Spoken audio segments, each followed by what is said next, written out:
Brent Jansen. Maar ik zei ze eindelijk.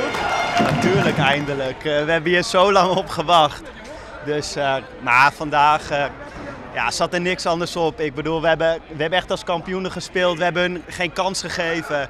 En ja, echt terecht gewonnen. Het voelt echt lekker.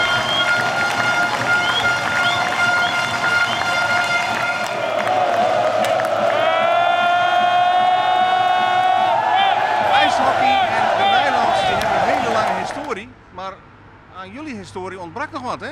Ja, dat ontbrak inderdaad nog wat, een prijs. En ja, dat hebben we nu mooi rechtgezet door de beker te pakken. Dus Marcel, mijn oom, heeft 2 keer de beker gewonnen. Mijn vader heeft hem 1 keer gewonnen. Dus we staan nu gelijk aan mijn vader. En we hopen natuurlijk gelijk op ons.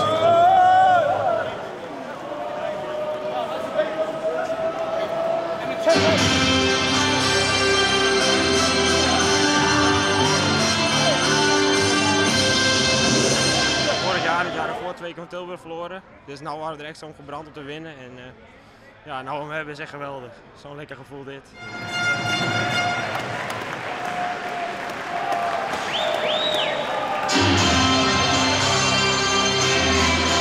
Goal.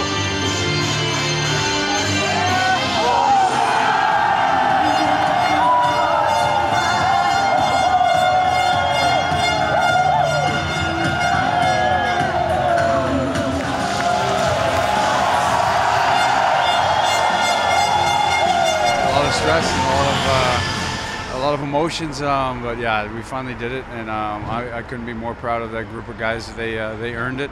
They worked really hard today. They did exactly what they needed to do to achieve the goal that we set out at the beginning of the year, and I'm thankful to be part of the group.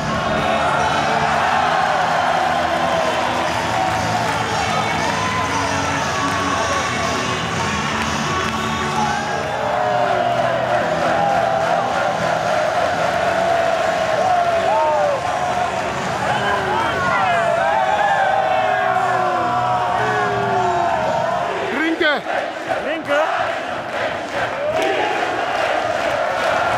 Ja, gefeliciteerd. Dankjewel. Ja, ik denk geweldig gevoel. 14 jaar geleden was het ook een geweldig gevoel. Toen was ik nog een jong broekie. En nu ben ik een van de oudere jongens en ja, dan mag ik hem weer omhoog houden.